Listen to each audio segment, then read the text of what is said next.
Hello, friends. Welcome to our channel, History Chronicles. In the heart of France, as the ideas of the Enlightenment spread like wildfire, another force was beginning to stir, one that would play a crucial role in shaping the course of the French Revolution. This force was the growing middle class, the bourgeoisie, whose influence and power were steadily rising, yet who remained shackled by the rigid social hierarchy of the Ancien regime. The bourgeoisie were a diverse group. They ranged from wealthy merchants and bankers to lawyers, doctors, and even successful shopkeepers. Unlike the nobility, who inherited their wealth and status, the bourgeoisie had earned theirs through hard work, intelligence, and a keen sense of business. They were educated, well-read, and increasingly aware of the injustices around them. Imagine being one of them, a prosperous merchant in a bustling city like Bordeaux. You've worked hard to build your business, navigating the complex web of trade and commerce, dealing with suppliers from distant lands, and selling your goods to the eager townspeople.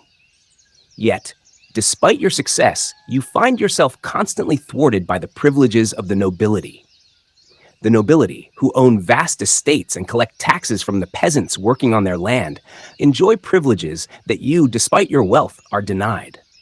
They are exempt from many taxes, have exclusive rights to certain offices, and wield significant influence over the king's decisions. You, on the other hand, despite your education and contributions to the economy, are treated as a second-class citizen. These privileges are not just annoying, they are stifling. They limit your ability to grow your business, to invest in new ventures, and to pass on your hard-earned wealth to your children without it being heavily taxed. You see the nobility, many of whom have done nothing to earn their wealth, living lives of luxury while you are forced to fight for every franc. And it's not just you. Across France, the bourgeoisie are beginning to see these privileges as an affront to justice and equality. They are increasingly frustrated by the fact that their talents and efforts are not rewarded with the same respect and opportunities as those of the nobility. The writings of philosophers like Voltaire and Montesquieu resonate deeply with them, reinforcing their belief that a society should be based on merit, not birthright. But there is more at stake here than just personal grievances. The bourgeoisie are not just fighting for themselves, they are fighting for a new vision of society. They believe in the ideas of liberty, equality, and fraternity. They want a society where everyone has the opportunity to succeed, where power is based on talent and effort, not on the accident of birth. They want a society where laws are fair, where taxes are distributed equitably, and where everyone, regardless of their social class, has a voice in how the country is governed. As the economic crisis deepens and the price of bread continues to rise, the bourgeoisie find themselves increasingly aligned with the lower classes. They may not share the same hardships as the peasants or the urban poor, but they recognize that their struggles are connected. The privileges of the nobility are a burden on everyone, and the only way to remove them is to unite in the fight for a more just society. One story that captures the spirit of this growing movement is that of a young lawyer named Jacques. Jacques came from a modest background, but through hard work and dedication, he managed to earn a degree in law. He set up a small practice in Paris, representing the interests of the common people. But he quickly became disillusioned with the legal system, which was heavily biased in favor of the nobility. Jacques would often represent clients who were being unfairly taxed or who had been evicted from their land by a nobleman.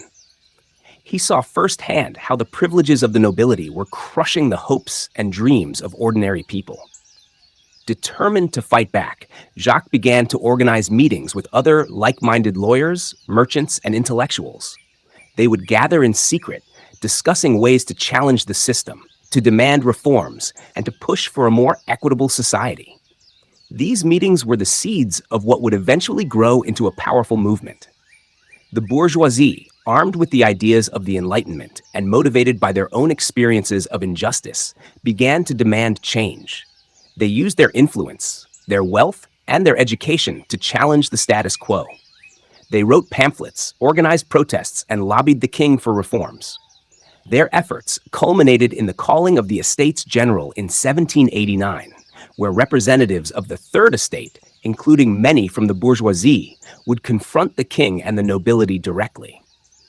It was here that the struggle for equality would reach a turning point, as the Third Estate declared themselves the National Assembly, refusing to be silenced or sidelined any longer.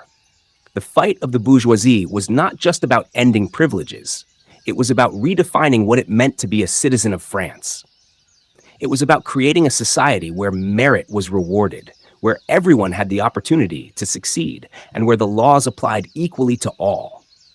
This fight would soon become the heart of the French Revolution, as the bourgeoisie, alongside the peasants and the urban poor, rose up to demand a new order. In our next episode, we will witness a crucial moment in this struggle, the calling of the Estates General and the historic tennis court oath, where the representatives of the Third Estate took a bold stand against the king and the nobility, setting the stage for the revolution to come. Thank you for joining us on this journey through the history of the French Revolution. Stay tuned for the next episode of History Chronicles. See you next time.